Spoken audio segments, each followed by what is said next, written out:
The best way to con anyone is to get the mark to con themselves. Convince them that the con was somehow their idea. This makes them complicit in it. They invest emotionally and psychologically and even spiritually in what is their own entrapment. This is meant to confuse people as they fight to straighten out a mess that someone else created.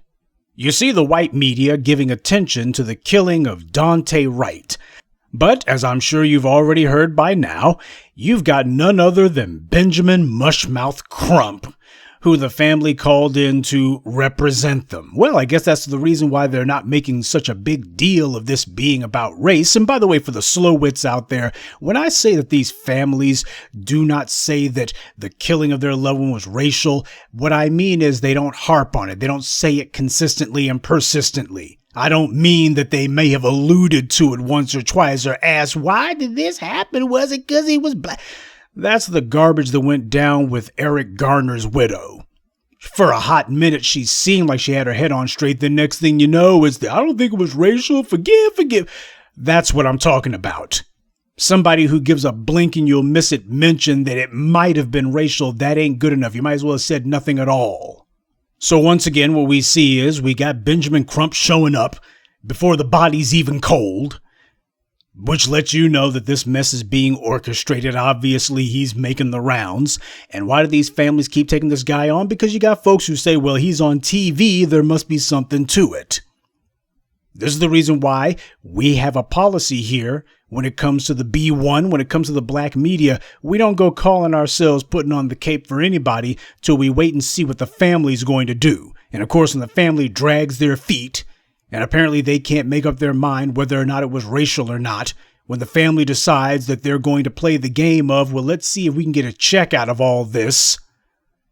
When you have people who are trying to profit off of the blood of their alleged loved one, then the black media is not sticking our necks out. We take a very hard-nosed approach to what is in our interest. There are, of course, a ton of legitimate victims of police violence, but you got other people who, while they are legitimate victims of racist police violence, the problem is the families see it as nothing more than an opportunity to try to use us to leverage themselves a check. As far as they're concerned, it goes no further than that. But you better understand the reason that you keep seeing clowns like Benjamin Crump and Sleaze Merritt running around is because the white media, white power wants them there. These are their dependable Negroes who ain't going to rock the boat and certainly aren't going to be causing any heartburn for the white supremacists.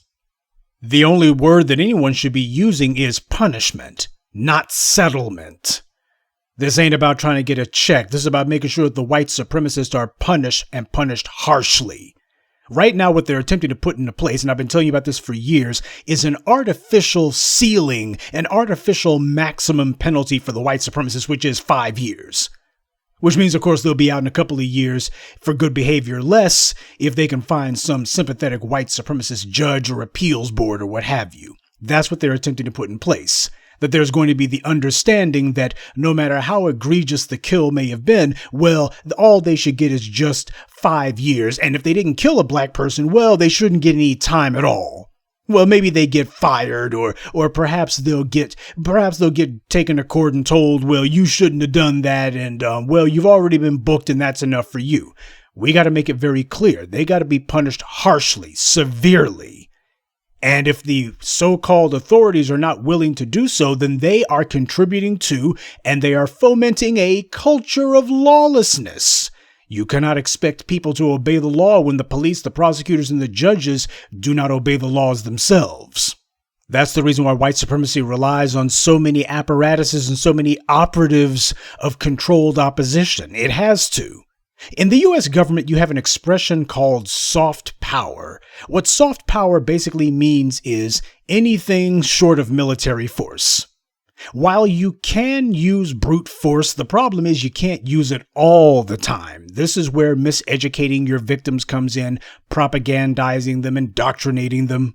At first, you have to force the indoctrination upon your victim, but if you can hold in there long enough, you can dig in your heels long enough with your system of oppression, well, when these people have children, you can teach the children lies and to accept disinformation right out of the cradle. And what that does is you won't need to constantly brutalize the next generation into compliance. they'll restrain themselves.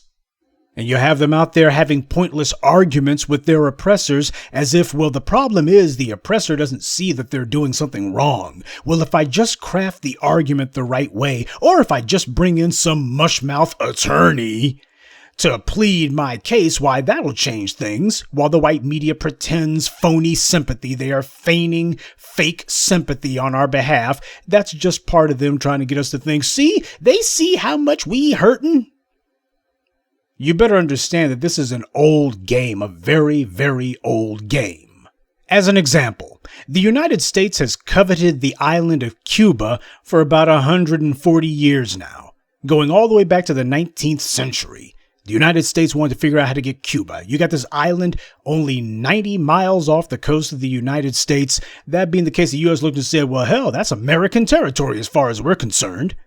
Shortly after the Spanish-American War, you had a former U.S. Secretary of State, Richard Olney, who famously observed that Cuba, he called the pear was ripe and ready to fall into our laps.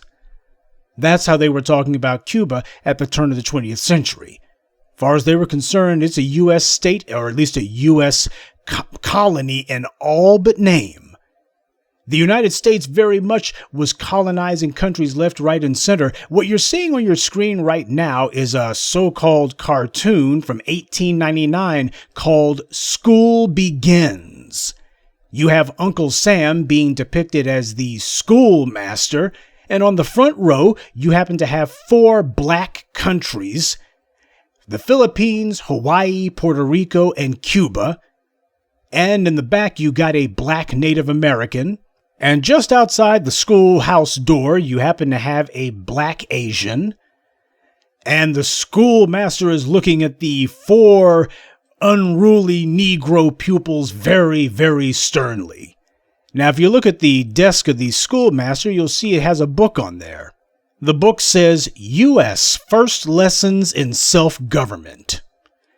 And in the back, you happen to have a blackboard on which is written, the consent of the governed is a good thing in theory, but very rare in fact. England has governed her colonies, whether they consented or not. By not waiting for their consent, she has greatly advanced the world's civilization. The U.S. must govern its new territories with or without their consent until they can govern themselves. But of course, as we all know, that's the entire point of colonization and taking over someone else's country. There's never going to be the day when they govern themselves. Instead, it's going to be just like with Hong Kong. You're going to have a whole bunch of white folks running things, and well, the rest of you just sit in the back while we run things. So the day of the enslaved running themselves never comes. That's just the propaganda that they put out to defend what it is that they're doing, to try to find a way to get people to accept what it is that they're doing. Now, there does happen to be a caption to the cartoon, which is Uncle Sam to his new class in civilization. Now, children, you've got to learn these lessons whether you want to or not, but just take a look at the class ahead of you and remember that in a little while you will feel glad to be here as they are. Of course, the class is mostly white: Texas, California, Arizona, New Mexico. In other words, the territories that used to belong to Spain that the United States had taken. And of course, Alaska, which happens to be a place that the United States got through a so-called real estate deal with the Russians. Not that Alaska was the Russians to give. But this is an example of the United States pretending that, oh, well, we're not conquering and dominating these people. Why, we are elevating them. What we're doing is we're helping them. We're teaching them to govern themselves. How? Well, we're going to be barking out the orders and they'll be taking them. See, that's them governing themselves. This kind of propaganda, in fact, propaganda period, is a form of soft power. Anything short of actually bringing out the guns. And what is done internationally in front of the rest of the world, you also do internally to one's own citizens, subjects, or victims. And that's part of how soft power works. You get people arguing over how the oppressor carries out his dictatorial whims, as opposed to people saying, wait a minute, how do we overthrow and get this guy out the paint in the first place? The United States came to global prominence after World War II. After the war, Europe was fractured. There were those who wanted to hold it together, but with their countries in shambles, the Europeans simply didn't have the power to impose their will on one another. That's part of the problem with the war. It basically made it where there was no one power who could tell everybody, get back of me and take orders. It's no accident that the Europeans lost their grip on their colonies after the Second World War. First Asia went, then Africa. The Europeans couldn't hold on to their power and couldn't compel the collective white world into accepting a reorganized world order. However, the United States did have that power to impose its will on the Europeans, for the collective white good, of course. The U.S. was left largely untouched by the war. America's cities had not been bombed out. America's economy was strong, and it had enormous industrial capacity, far greater at the end of the war than at the beginning. For the United States, World War II was a huge economic blessing. Whether it be the Marshall Plan or Bretton Woods Agreement, the United States laid down the law, and the rest of the white world had to listen, if not obey, unconditionally. The problem was, even for the United States, the U.S. couldn't use hard power in every instance. The U.S. simply doesn't have enough men, doesn't have enough money, or enough national or political will to just send in the Marines every 5 seconds. So the U.S. quickly realized that it would have to use soft power. That's why the foreign aid budget is so large, by the way. A few billion here and there every year is a hell of a lot cheaper than the dozens of billions of dollars that the U.S. has had to spend in Iraq alone every single year. That's the way that it works. You're better off finding out how to bribe somebody as opposed to digging up the huge monetary and human resources necessary to fight a war. You use soft power so that you don't have to exhaust yourself using military power all the time. Organizations that make it a habit to stay in a perpetual state of war, they eventually bankrupt themselves, and they run out of men to throw into battle.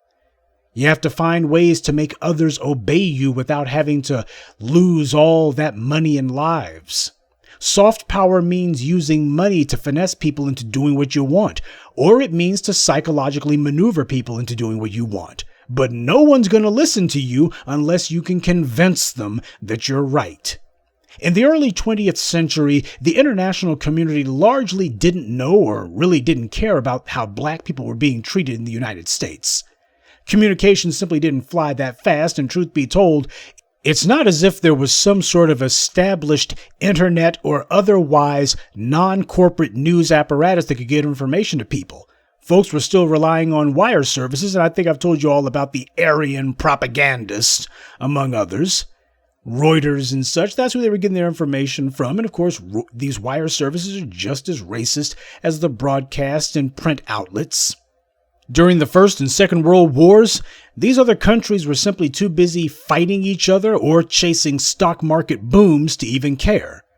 So, after the Second World War, the U.S. was in a position where it thought that it could promote itself as the leader of the free world. That's an example of soft power. Telling everybody I am declaring myself leader. I'm not going to bomb you for that, at least I hope I don't have to, but I'm going to declare myself the leader of the free world. But of course, that begs the question, who defines what qualifies as free? Who defines that? What do they mean? And what does this person or group mean when they say free? We're the leaders of the free world. Says who? Says us. The U.S. preached the rhetoric that free elections, free speech, and egalitarian norms are what constitutes free. And while they could run that game with the Russians after the Second World War, the U.S. had the advantage that no one was asking how free the United States was. Countries looked at the U.S.'s wealth and that it had a multiracial society defined largely by black people, and the rest of the world just bought the U.S.'s line. That it had been saying since slavery that the U.S. is racially harmonious. Wow, look at these niggers over here. They're burping our babies and washing our clothes and sweeping our floors, and you don't see them unhappy about it. Why, we're just one big happy family with white daddy barking out the orders. Of course, nobody in the global community knew about the white mobs who destroyed the Black Wall Street at the turn of the century. or Red Hook Summer, the race riots were portrayed by the white media as just a bunch of unruly Negroes and contained to being a mostly local affair. That's why lynchings went on for as long as they did. The white media, the propaganda arm of white supremacy, said it was justified. White people were stopping lawless Negroes.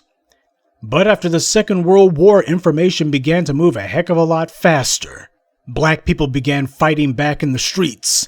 And while the white media tried to make it into an issue of, oh, these Negroes, just some mindless agitators whipping the dumb Negroes into a frenzy, well, when people started seeing what the reaction of the white supremacists was, they started looking and going, kind of hard to say that the black folks are out of control when it's these white supremacists who are bringing out water hoses and attack dogs against unarmed civilians. And the rest of the world began to question how free the United States is. And they began to question if they should be listening to the United States. Because after all, the kind of brutality that the U.S. was wagging its finger at toward Russia or toward China or toward anyone whose policies didn't fit U.S. interests, now the rest of the world was looking and going, wait a minute, you guys in the U.S., you're no different, you're no better. And America's would-be allies, the country who the United States was trying to tell you should get behind us, we are the free world. We're not like those Russians. We're not like those communists. They were looking and going, well, hell, you guys can't even prop up your own lie. The U.S.'s soft power was beginning to weaken in the 50s and 60s. You cannot reorganize the world strictly through gunboat diplomacy. You can't invade the world. You can't colonize the world. You have to get them to do what you want willingly. At some point, you're going to have to get them to go along with your program. And that means you have to persuade them that somehow you are right. Starting in the 1950s, the same international community who the U.S. was trying to get to follow its lead, they could see the fire hoses and attack dogs. They could see black churches and black Freedom Riders buses being firebombed. The U.S. tried a 15-year-long media jihad to try to claim, well, those are just some ignorant rednecks in the South. These are some isolated incidents, just a few isolated incidents. And besides, these black folks, they're just as guilty as those rednecks down there. They're just, you see, it's just two groups of unreasonable people, don't you see? That's what the U.S. tried for a long time. To say, oh, well, there's blame on both sides, don't you know? But it became clear that this wasn't just a few isolated pockets of some unreconstructed Confederates. This was the whole damn country. The United States soft power was starting to crumble. Serious stress fractures had formed.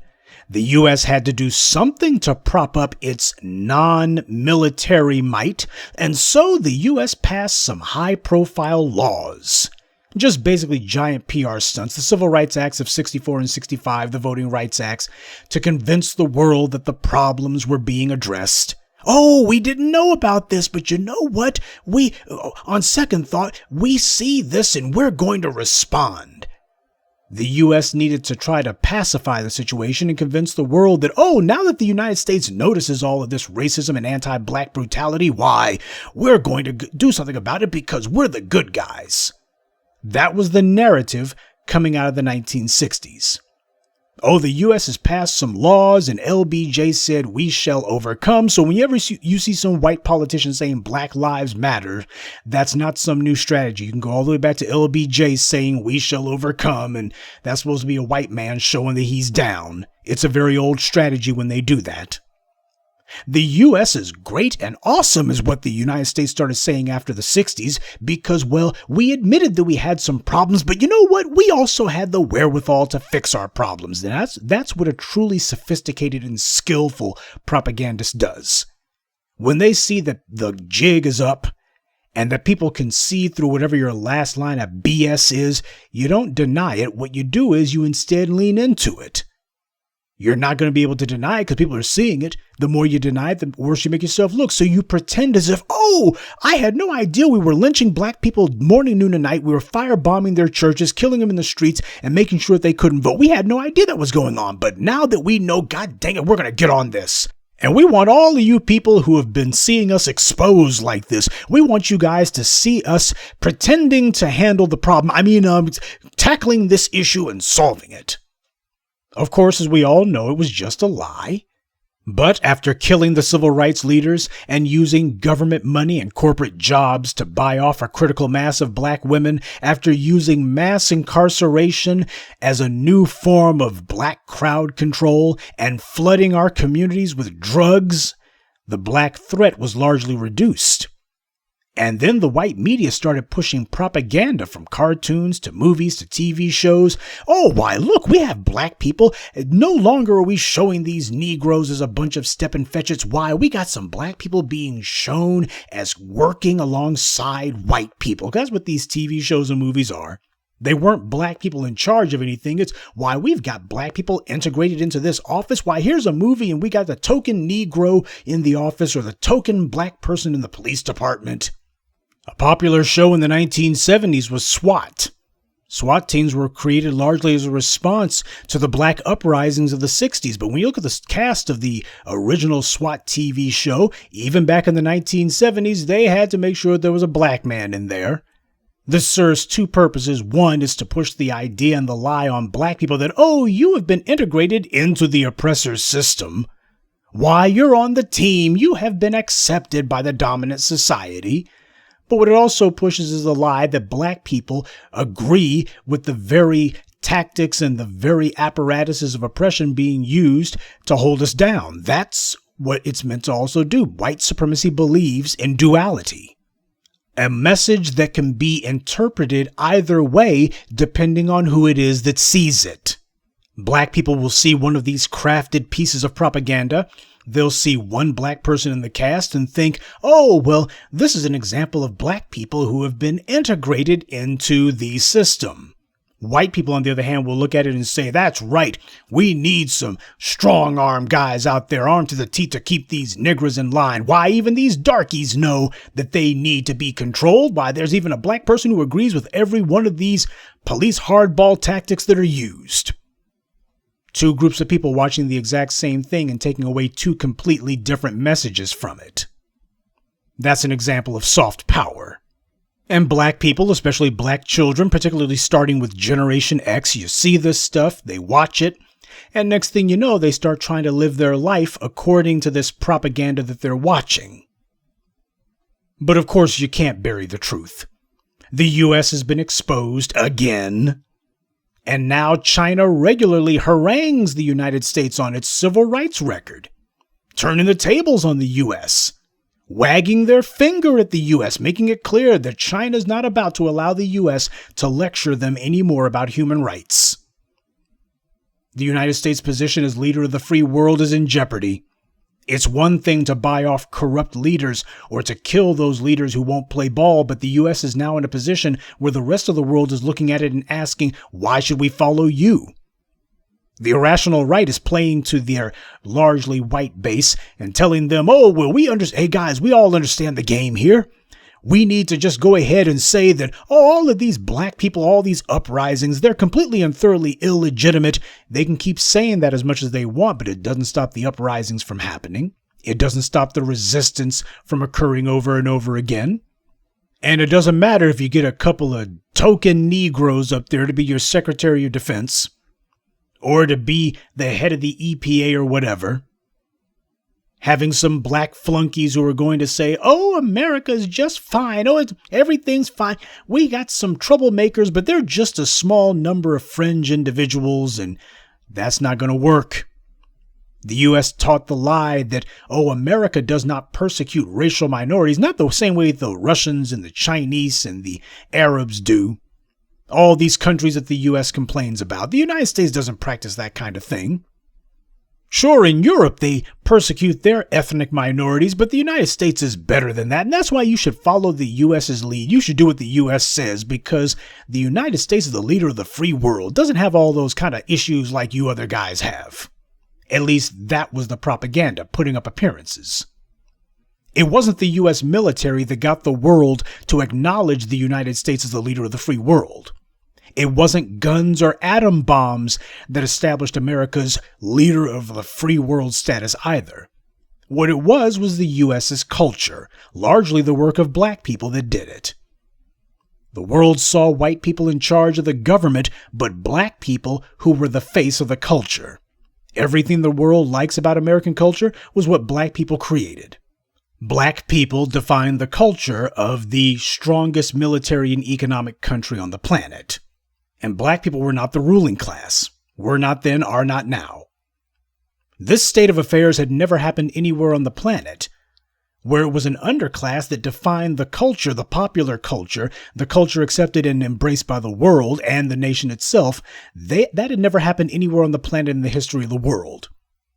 The rest of the world saw this and they were inspired by it. They were mostly inspired by our freedom struggles, though many of them, like the Chinese, have conveniently chosen to forget that little detail. When the U.S. did things like send James Europe and the 369th Infantry Band to Europe in World War I, that was done to send a message that the U.S.'s racial minorities are happy and compliant, unlike the ethnic minorities of Europe, who were waging guerrilla wars on each other.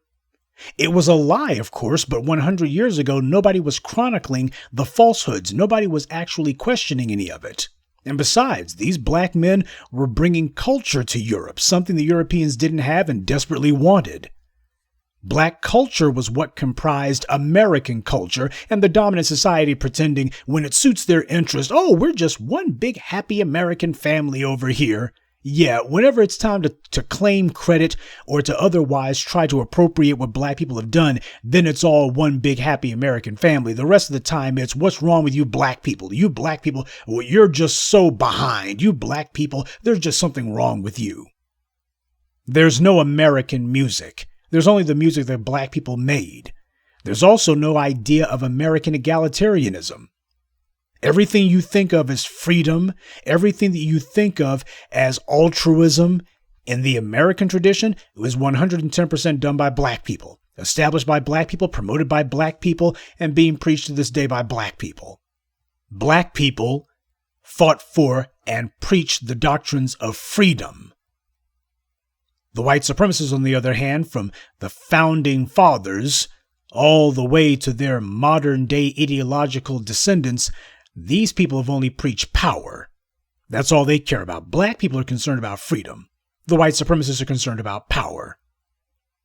From the 369th Infantry Band to Jesse Owens, the United States has never had a problem with using money and spreading the image of black people to either Europe or the rest of the world. The United States has never had a problem putting one or two Negroes front and center, so long as the dominant society can try to claim that they somehow have something to do with it. People were embracing black culture. They weren't embracing white American culture. Everything that the world likes about the United States and wants to copy, it all comes from us. The world did not copy the white American freedom, read power struggle, because we saw what the American Revolution and the Civil War, what that looks like. These freedom movements around the world, they copy what black people did. And we didn't do what the white supremacists did. But the U.S. piggybacked off of the appeal of black culture, and they told the rest of the world, hey, this is what the United States, read white society, has to offer to you guys. And if the rest of the world simply acknowledges and follows the U.S.'s lead as the leader of the free world, why, all this can be yours too. You just got to do what we say. Oh yeah, go ahead and look at America's prosperous suburbs. Never mind the fact that they were invented out of whole cloth. Never mind the fact that the suburbs were where they wanted to make sure that white prosperity reigned and that black people were shut out of it. The U.S. preached about free elections when it happily allowed white supremacist thugs from Birmingham to Philadelphia, to the political offices and the police and even ordinary citizens, to band together and violently prevent black people from voting and to threaten black people who dared run for office. But nobody knew this until the protests and the riots started in the 60s. Then the U.S. embarked on a propaganda jihad to pretend that it was atoning for its sins and simultaneously preached the lie that because the U.S. was willing to admit that there were some racists running amok, somehow that meant that the U.S. had real character. Why, we're an open society. We can admit when we're wrong. That's like a rapist saying that because they admitted that they had violated so many women, well, that means that they were an honest rapist and hence more respectable because after all, most rapists won't even admit to their crimes. Now, the rapist isn't going to stop raping, mind you, but he will be honest about the fact that he's doing it. This was the moral fraud that the U.S. has been perpetrating for 150 years, a lie that the U.S. is some paragon of social tranquility when the opposite is true. And this is why you have the white media, who's trying to build up their little mouthpieces like Benjamin Mushmouth Crump. One of the leading civil rights advocates who's been working these cases for years, working cases where there may not be video or where there's scant national attention, Ben Crump, is speaking out. Why, you had no less than Ari Melber, who just yesterday did a piece where he was calling Benjamin Crump, and I wish I was making this up, but calling him a leading civil rights advocate who's been working these cases for years. He actually said that with a straight face, believe it or not. Benjamin Crump is a self-interested ambulance chaser who's on the take. He is a puppet for the very people who have been committing these killings. He is their little stalking horse. He is their little clown who's running around. His job is to pretend as if I'm here to give the justice for the family.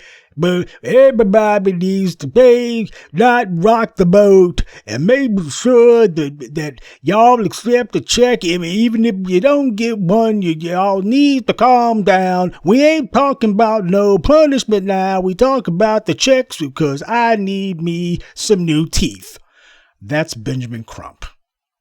He's a fool. He's a buffoon.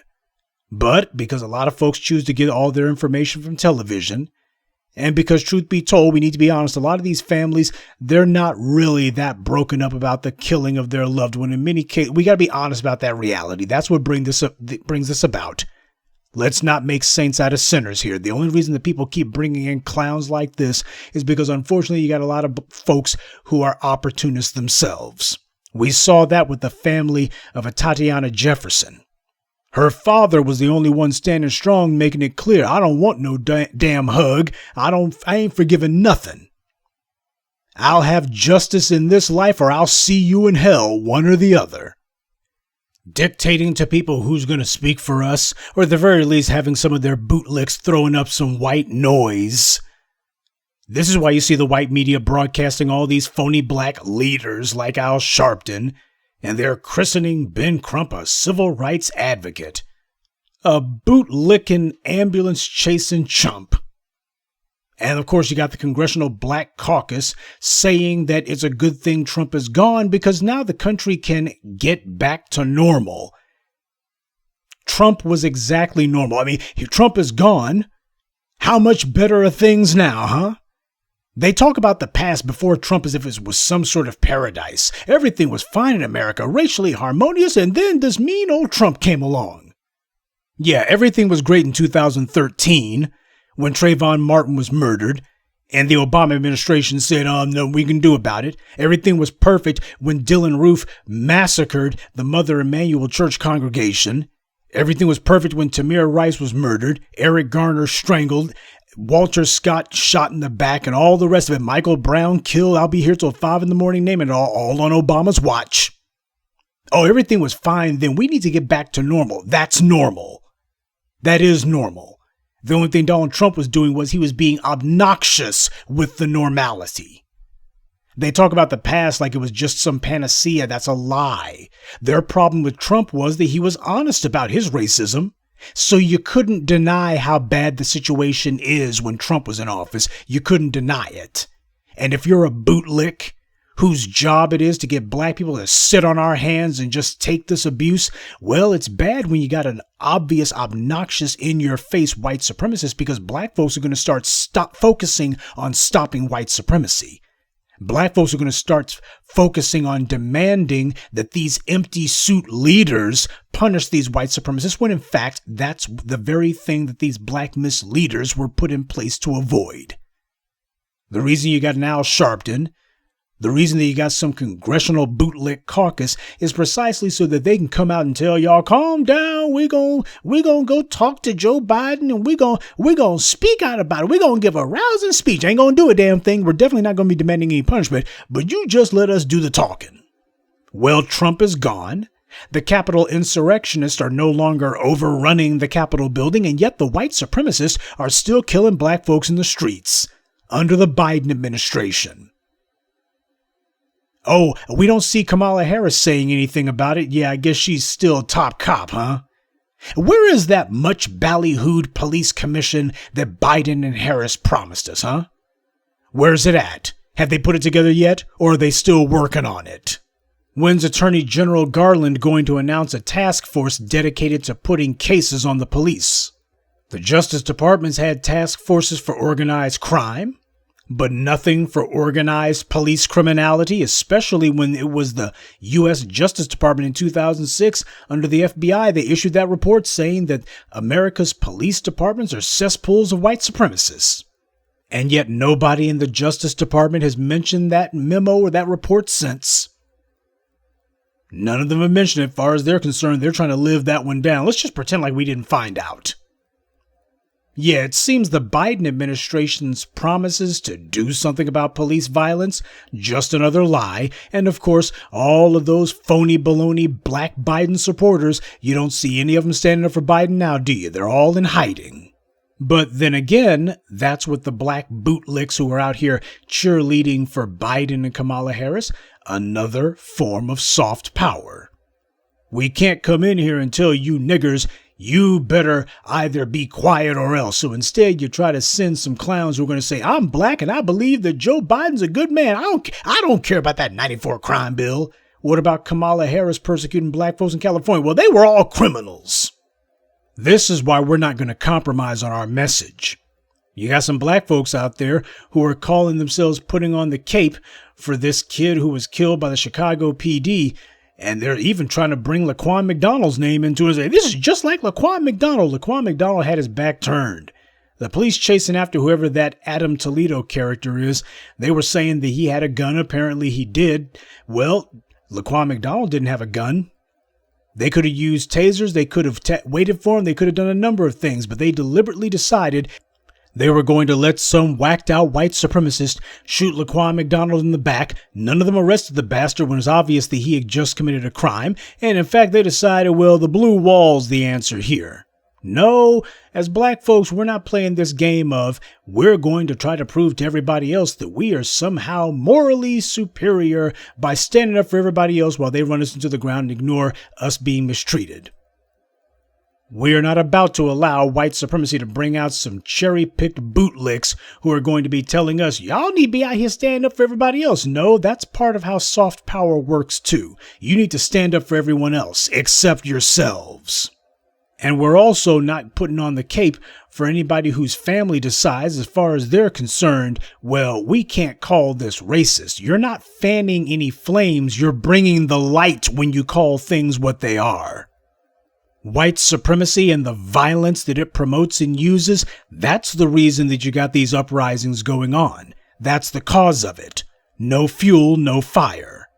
But of course, white supremacy understands that ultimately, when worse comes to worse, it's going to have to use brute force at some point to get its way. It just doesn't want to use it to the point where it absolutely exhausts itself. Well, we're not fooled. It doesn't matter what color the individual is that they try to get to sell us the soap. We're not buying what they're selling.